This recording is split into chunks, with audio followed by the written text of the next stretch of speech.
이해의 충돌이나 지나친 사고의 진전 혹은 미처 알지 못하는 이해력으로 인해서 사실과 다른 오해가 우리 인생 가운데 나타날 수가 있고 펼쳐질 수가 있습니다. 너무 지나치게 생각을 앞서버리면 오해가 될 수도 있고, 또한 어떠한 말을 이해하지 못함으로 인해서 오해가 될 수도 있습니다. 예수님의 제자들은 예수님의 말씀을 이해하지 못하여 오해하는 어떤 행동을 하기를 했고, 또 오해하는 말도 그들은 거침없이 서슴없이 내뱉었던 것을 볼 수 있어요. 예수님의 말이 어떤 말인가를 알지를 못해서 떡에 관한 부분에 관한 이야기도 예수님께는 이미 오병이어의 역사를 일으킨 그러한 능력이 있음에도 불구하고 제자들은 바리새인의 떡을 주의하라, 바리새인의 누룩을 주의하라는 그 예수님의 말씀을 오해해서 마치 예수님이 떡을 준비해 가지고 오지 않음으로 자신들을 책망하는 걸로 그렇게 오해하는 경우들도 허다하게 있었어요.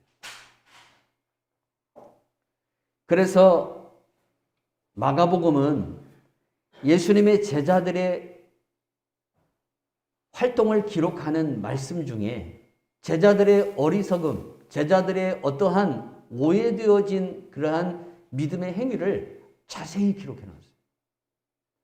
마태, 마가, 누가, 요한이 사복음서를 기록했는데 이 사복음서에서 제자들이 예수님을 유독히 오해를 하고 예수님의 말씀을 좀처럼 이해하지 못하는 그러한 모습을 가장 많이 두드러지게 보여주는 성경이 마가복음이에요.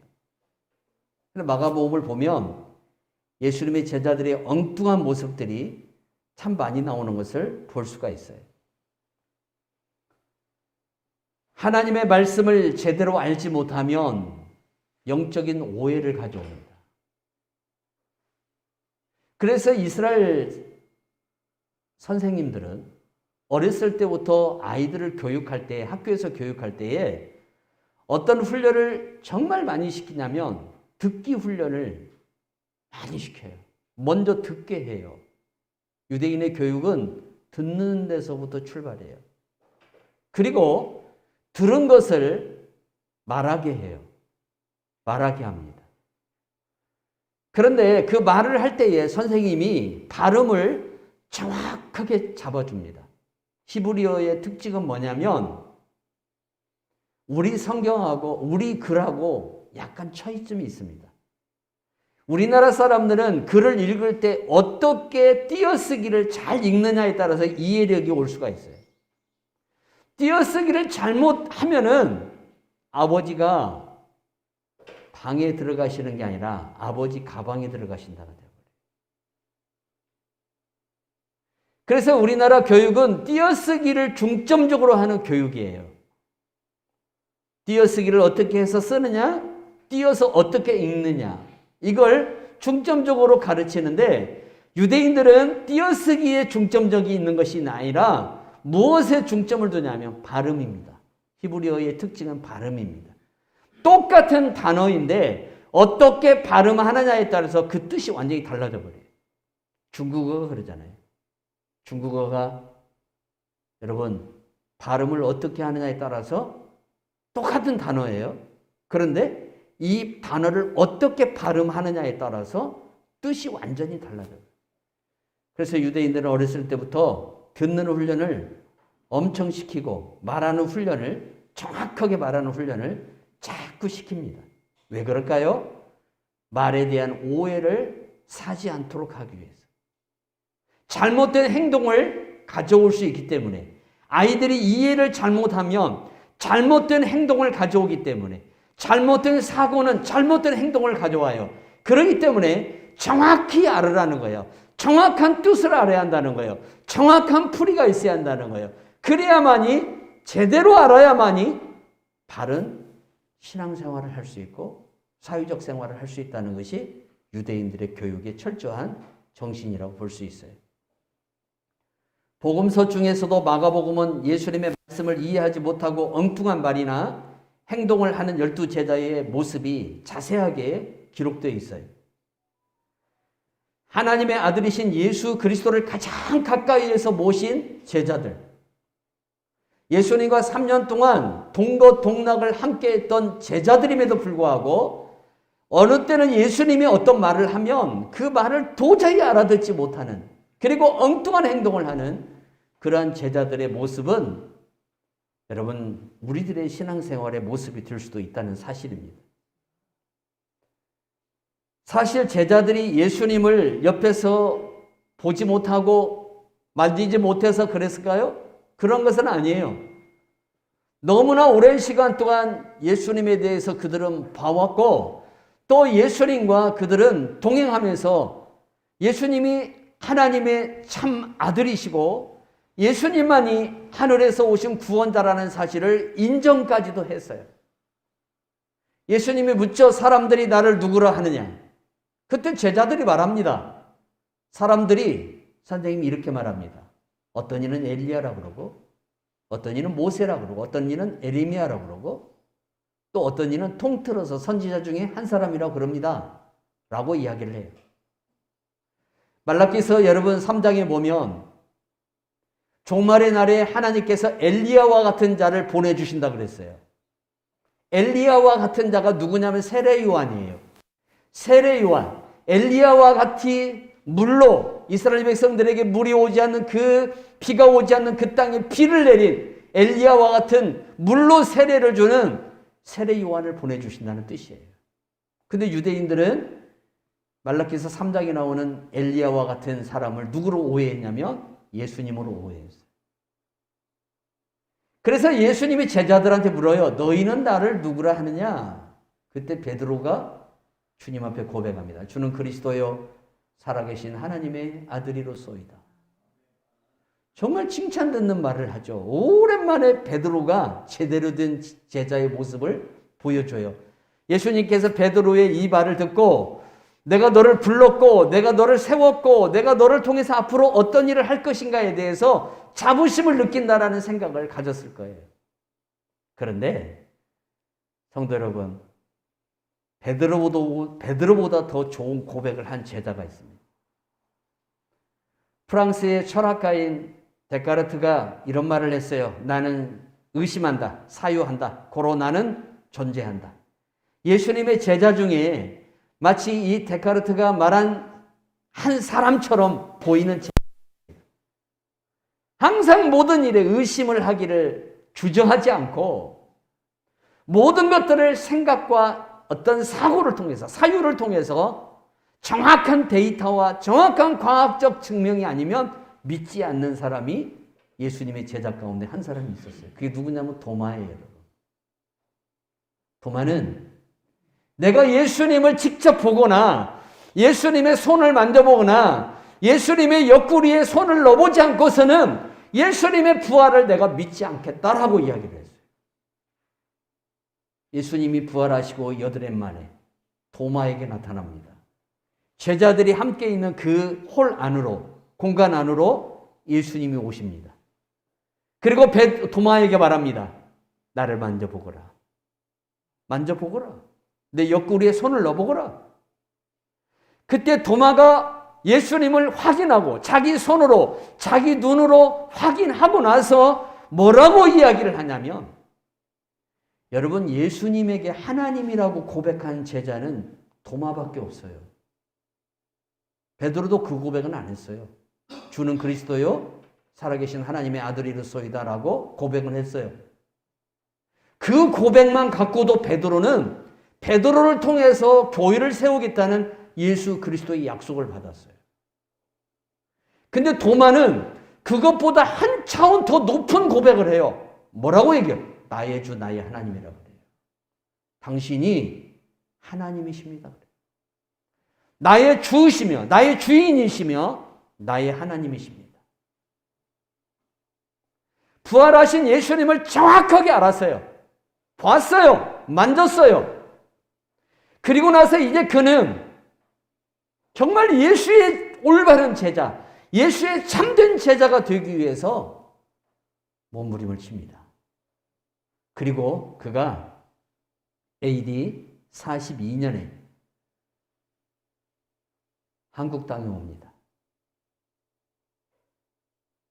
처음 듣습니까? AD 42년에 여러분 저 가야국이 있었고 그때 김수로 왕이 저 가야국을 다스릴 때예요. 그때에 도마가 상선을 통해서 그때에 유통하는 그 상선을 통해서 지금의 가야국에 도달합니다. 그리고 김수로 왕과 인도의 공주 허엉옥의 결혼을 중매한 걸로 그렇게 전해지고 있어요. 그래서 지금도 여러분 경남 김해에 가면 도마가 왔다 간 AD 42년에 왔다 간 흔적이 지금도 남아있어요. 이미 여러분 1세기에 도마가 이 한반도 땅 저 남단에 와서 복음의 씨를 뿌리고 갔어요. 이것이 역사적인 어떤 하나의 팩트로 우리 가운데 전해지지 않고 있지만 놀라운 것은 여러분 AD 48년에 가야국의 김수로 왕과 인도의 공주 허왕옥의 결혼을 중매한 것으로 알려지고 있고 AD 50년에 도마가 다시 예루살렘으로 복귀를 해서 예루살렘 총회에 참석을 해요.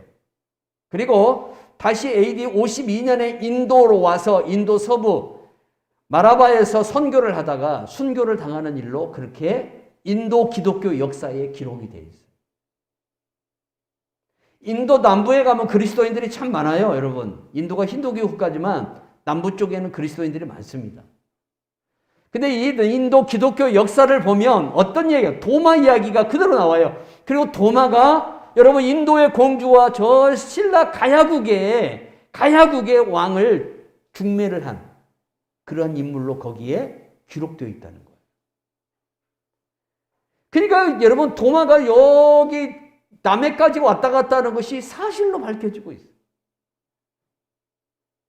우리나라가 150년 전에 복음이 들어왔다고 하는 나라지만 실제적으로는 이미 1세기의 도마를 통해서 복음을 영접한 나라예요.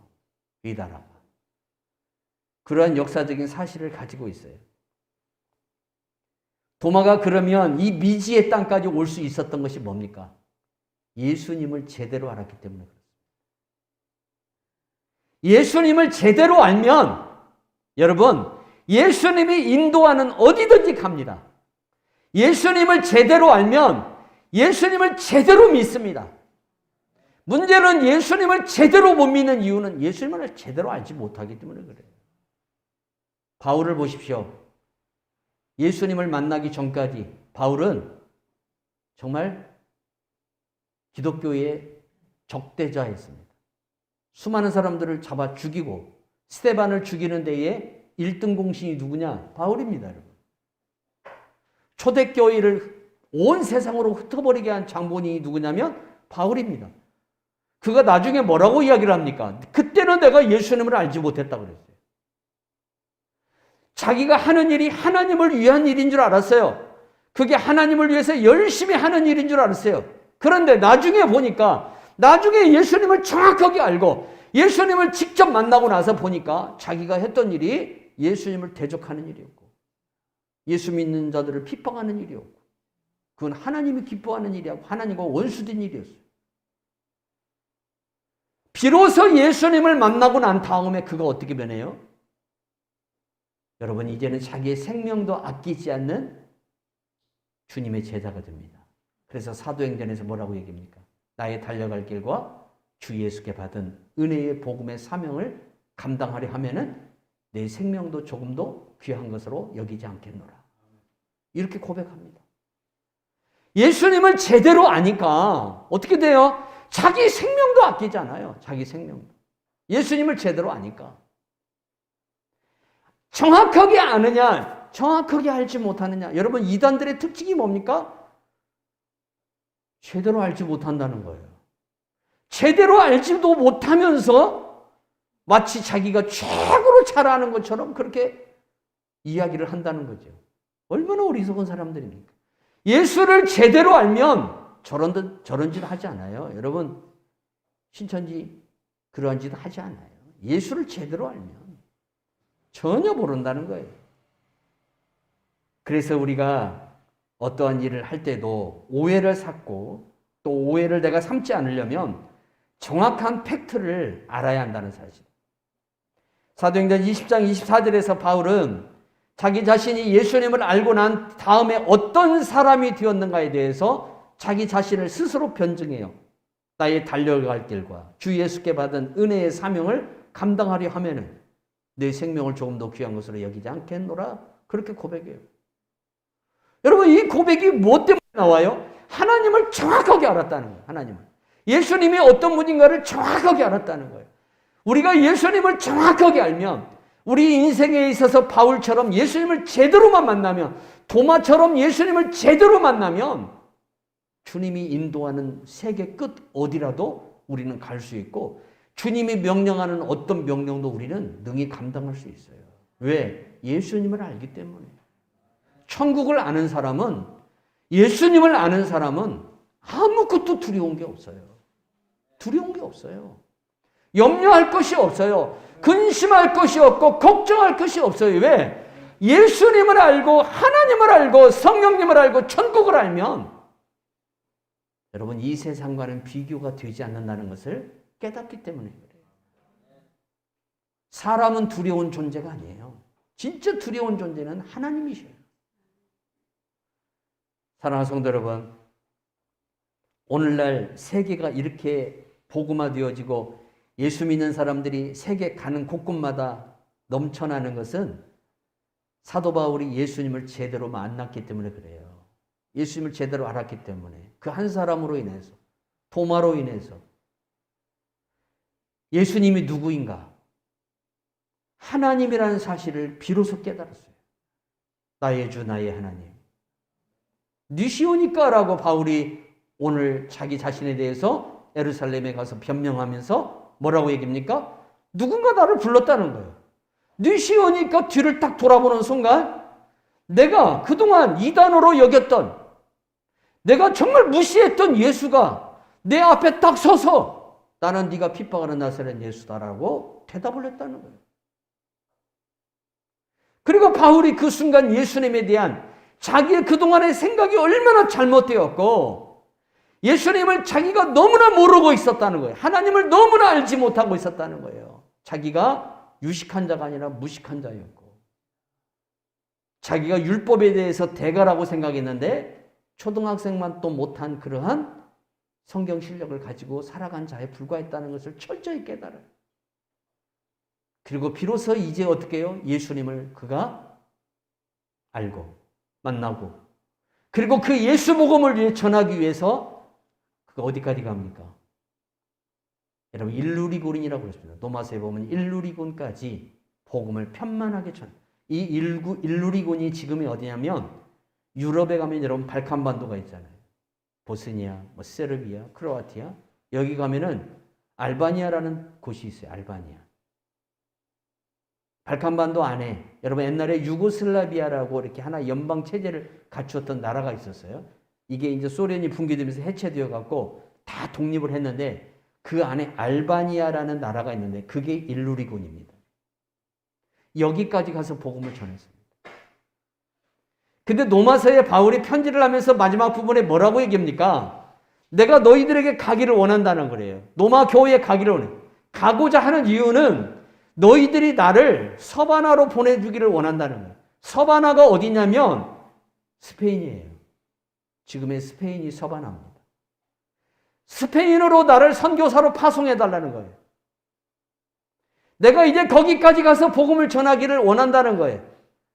여러분, 왜 하나님께서 스페인에 그 많은 함선을 주었을까요? 왜 영국에 많은 그러한 동력이 달려있는 그런 함선들을 주었을까요? 단지 그들이 가서 정복하고 단지 그들이 저 이웃나라에 있는 물건을 뺏어오기 위해서 그러한 것들을 주는 게 아니라 이 함선들을 통해서 결국 복음을 세계 곳곳으로 다 전파하고자 하는 하나님의 계획이 있었습니다. 과학 발전은 여러분 인류 문명의 발전은 하나님의 복음과 밀접하게 연결되어 있다는 거예요. 그래서 오늘 우리들이 어떻게 깨어 있어야 되냐면 최근에 가장 과학적인 여러분 문명은 SNS입니다. 공유입니다. 공유예요. 우리 것을 우리만 갖는 게 아니라 누군가에게 또 나눠주는 겁니다. 이걸 잘하는 교회, 이걸 잘하는 성도가 돼야 됩니다. 할렐루야. 그래야 돼요. 그래야 여러분 세계 곳곳으로 하나님의 역사가 펼쳐나가요. 참 신앙이란 어떤 거냐면 나를 향한 하나님의 계획을 알아야 돼요. 나를 향한 하나님의 계획을 아는데 대부분의 사람들이 나를 향한 하나님의 계획을 알기 앞서 무엇을 먼저 알기를 원하냐면 나에게 무엇을 줄 것인가를 먼저 알기를 원해요. 그러면 여러분 이러한 신앙은 무당신앙하고 똑같습니다. 내가 어떤 사람이 되고 내가 어떻게 변화가 되어지고 여기에는 관심이 없이 하나님이 나에게 무엇을 줄 것인가, 금년도 한 해에 나에게 어떤 운수 대통을 줄 것인가에 대해야만 관심이 있는 사람들, 무당을 찾아가는 사람들과 똑같은 거죠. 하나님은 나를 통해서 일하시기를 원하시고 나를 통해서 당신의 놀라운 뜻들을 온 세계 가운데 나타내기를 원하셔요. 하나님께서. 우리 교회에서 파송한 선교사님이 제 딸아이라 내가 웬만하면 우리 교인들한테 이야기를 않지만 여러분 최근에 K 뉴스 나오는 거 보셨죠? 코로나가 그렇게 번창하는 그러한 나라에서도 하나님의 복음을 위해서 그렇게 일하고 있습니다. 엄청난 일을 하고 있습니다. 정부를 등에 업고 일을 하지만 어쨌든 그 속에 하나님의 영이 역사하고 하나님이 일하고 계십니다.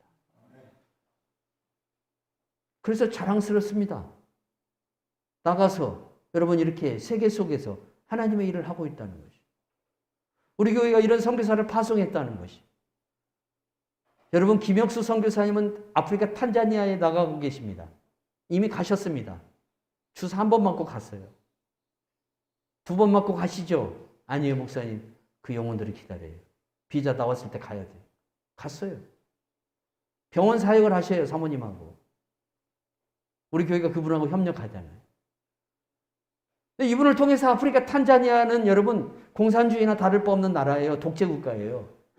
그런데 거기에 들어가서 열심히 하나님 복음 전해서 여러분 피부가 검하고 우리하고 이야기가 통하지 않는 그러한 언어를 쓰는 사람들이지만 그 사람들 하나하나를 지금 구원하고 있고 놀라운 선교의 성과를 거두고 있어요. 이게 하나님이 일하시는 거예요. 하나님은 나를 통해서 무엇인가를 주시고 무엇인가를 이루시고 하기보다는 하나님은 나를 통해서 당신의 뜻을 이루시기를 원하시고 당신의 일을 행하시기를 원하셔요. 그래서 우리가 어떤 사람이 되어야 되느냐? 하나님이 나를 향하신 계획, 하나님이 나를 향한 그 뜻, 그것을 이룰 수 있는 물과 성령으로 먼저 거듭난 사람이 되어야 되고 또한 내가 능히 하나님으로부터 어떤 미션을 부여받아도 그것을 능히 감당할 수 있는 성령이 함께 받는 사람, 성령의 인도함을 받는 사람이 먼저 돼야 한다는. 그럴 때 하나님이 각 사람을 쓰시는 거예요. 그래서 디모데후서 2장 20절에서 21절에서 말하기를 큰 집에는 금그릇과 은그릇뿐만 아니라 나무그릇과 질그릇이 있어 귀하게 쓰는 것도 있고 천하게 쓰는 것도 있나니 그러므로 누구든지 이런 것에 자기를 깨끗하게 하며 귀히 쓰는 그릇이 되어 거룩하고 주인의 쓰심에 합당하며 모든 선한 일에 예비함이 되리라. 아멘. 하나님의 일하심은 정말 놀랍습니다. 저는 대한민국 기독교가 세상으로부터 많은 비난도 받고 참 슬픈 일도 많이 있지만 그래도 요즘 여러분 기독교의 이 주도권을 잡고 나아가는 나이층들이 30에서 40대들입니다.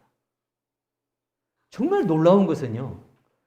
이 세대의 아주 젊은 나이잖아요. 이 젊은 나이에 있는 이 쉽게 말하면 사회생활을 하는 청년들이 하나님 앞에 다니엘처럼 사드락처럼 메삭처럼 야벳노고처럼 쓰임을 받아요. 그래서 한국 교회는 희망이 없는 게 아니라 희망이 넘쳐나요. 제가 김양원 집사님하고 한번 만난 친구가 있어요. 저 경기도 파주에서 한번 도전 좀 받으라고 그 친구를 소개해 줬어요. 사닥다리 종합건축이라는 그 회사를 운영하는 이제 42살 먹은 친구예요. 이 친구는 1년에 3,300억이라는 쉽게 말해 공사를 진행하는 친구입니다. 정말 대단하죠. 요즘 같은 어려울 때, 이 코로나 시대에 공사가 끊이지를 않아서 쫙 써놨더라고. 한번 가보니까. 도전 좀 받으라고. 같은 나이대니까. 은혜 받고. 이 친구가 어떻게 이렇게 하나님 앞에 쓰임받는가. 여러분, 공유식당을 열어가지고 강남에서 대박을 친 친구도 선교사님 아들이에요. 본죽 회장도 마찬가지고요.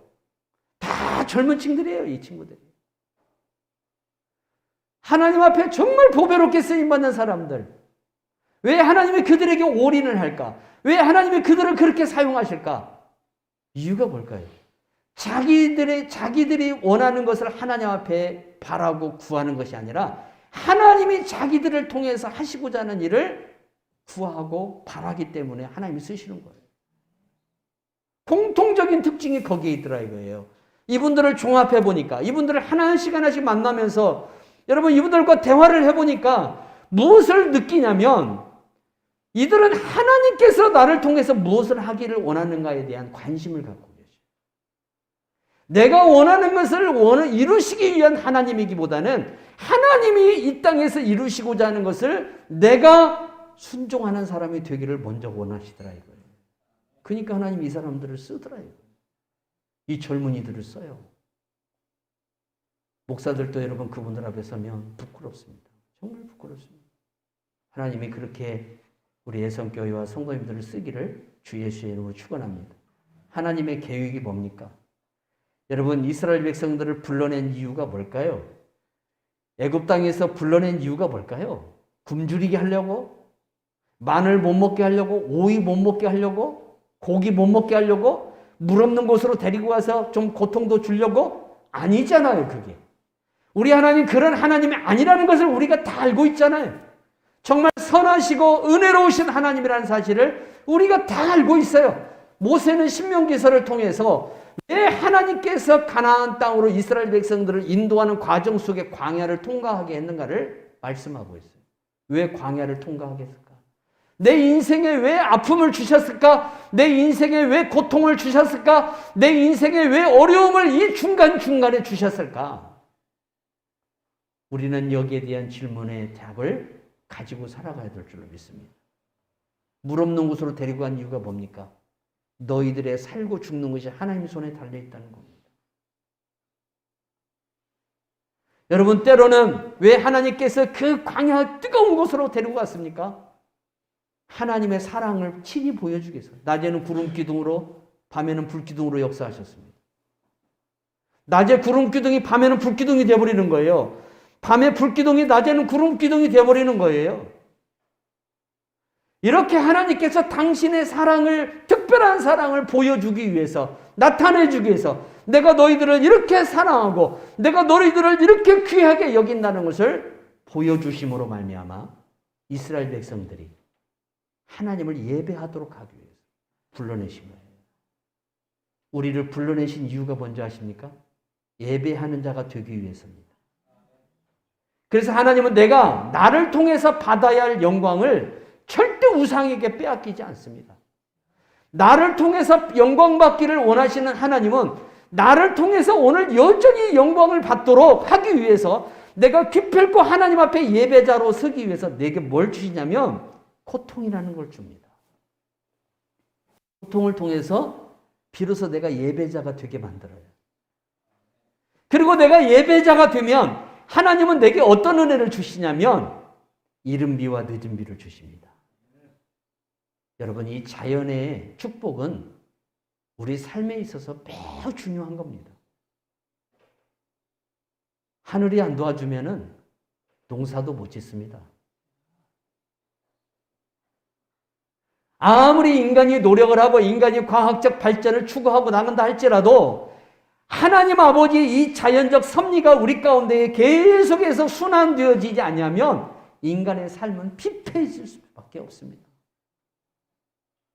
하나님이 먼저 당신이 만든 창조 질서가 정상적으로 운행되도록 만들어 주셔서 그때그때 우리에게 필요한 은혜가 공급되고 우리가 그걸 얻어서 수익을 얻어서 수확을 얻어서 생명을 먹고 살게끔 만들어 줍니다.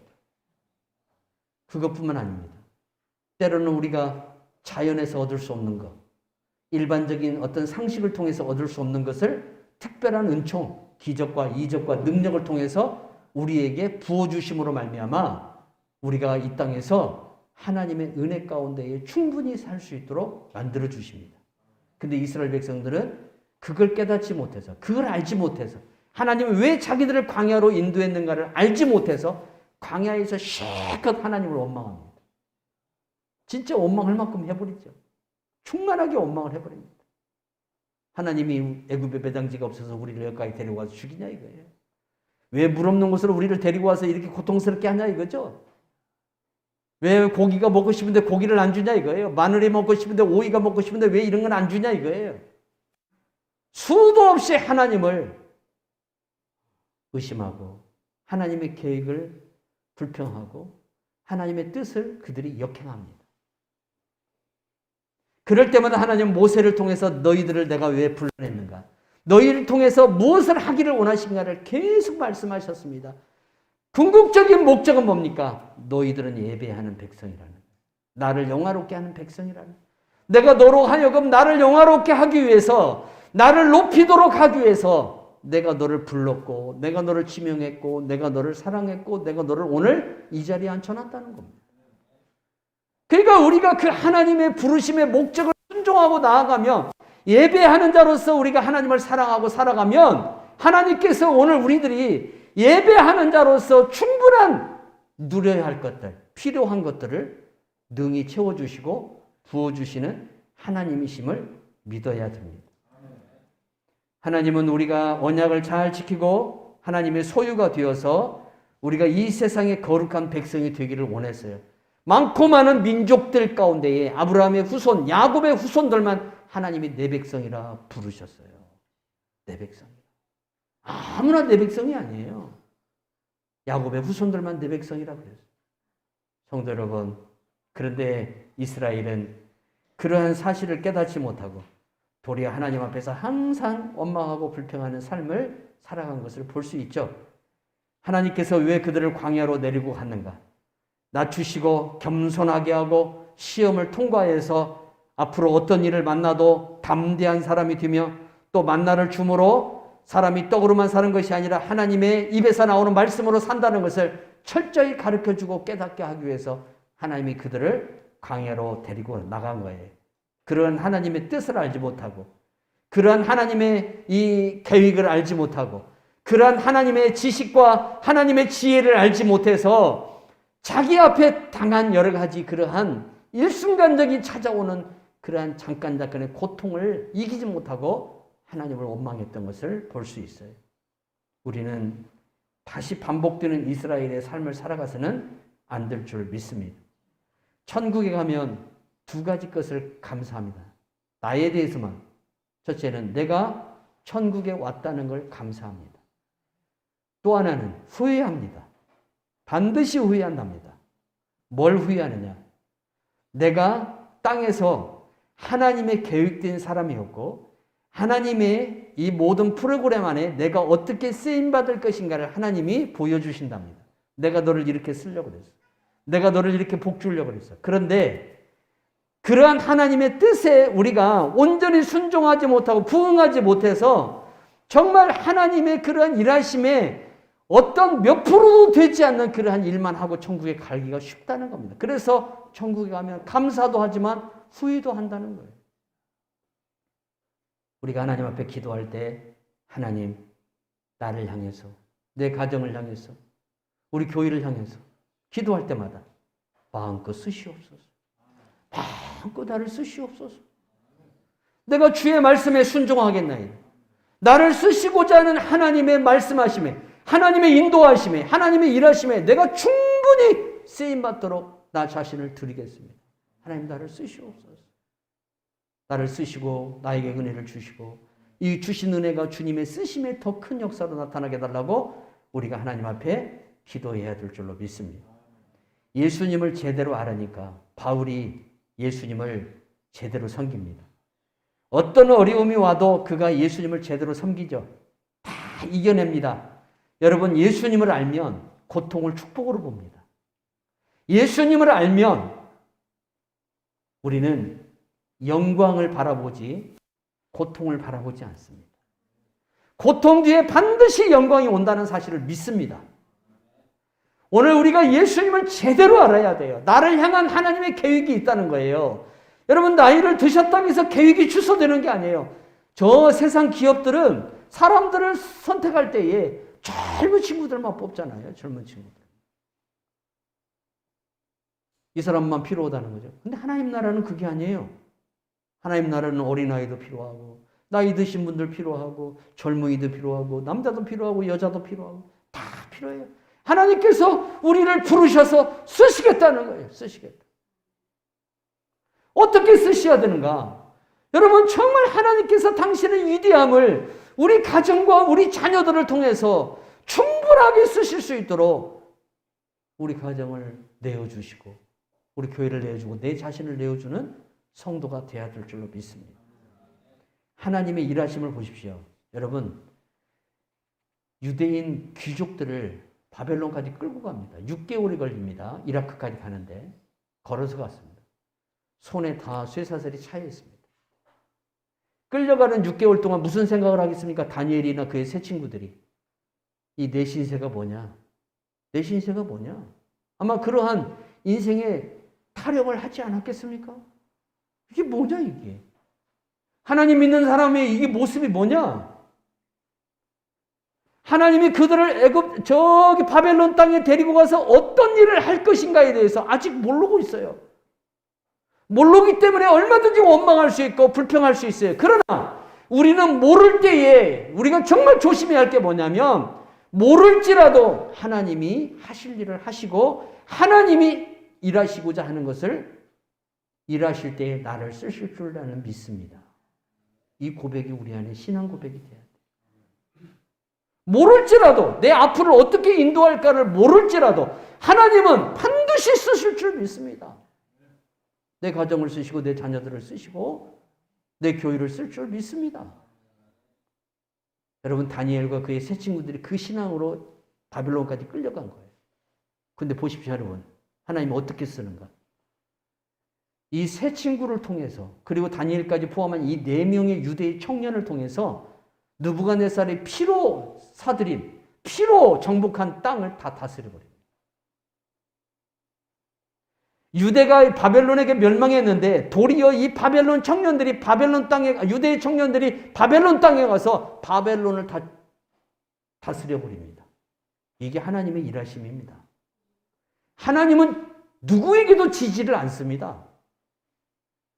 느부갓네살은 유대를 무너뜨리고 솔로몬 성전을 불태우고 내가 이겼다. 내가 하나님을 이겼다 그랬어요. 그런데 결국 자기가 잡아온 청년들이 유대 청년들이 자기 땅을 다 다스려버려요. 하나님 그렇게 만들어놨거든요. 그러니까 우리가 어떤 어려움 속에서도 일하시는 하나님을 봐야 돼요. 나를 향한 하나님의 계획을 믿어야 돼요. 반드시 믿어야 돼요. 지금 그게 눈앞에 보이지 않을지라도 그게 비밀로 감추어져 있을지라도 하나님 이루실 줄 믿습니다. 나는 반드시 나를 향한 하나님의 계획이 나를 통해서 이루어질 줄 믿습니다. 우리들에게 필요한 것은 단 한 가지입니다. 믿음입니다. 믿음으로 우리가 그때를 기다리고 그때의 역사가 나타나기를 사모하는 그러한 성도로서 끝까지 승리하는 우리의 성교의 사랑하는 성도들이 되기를 주 예수의 이름으로 축원합니다. 하나님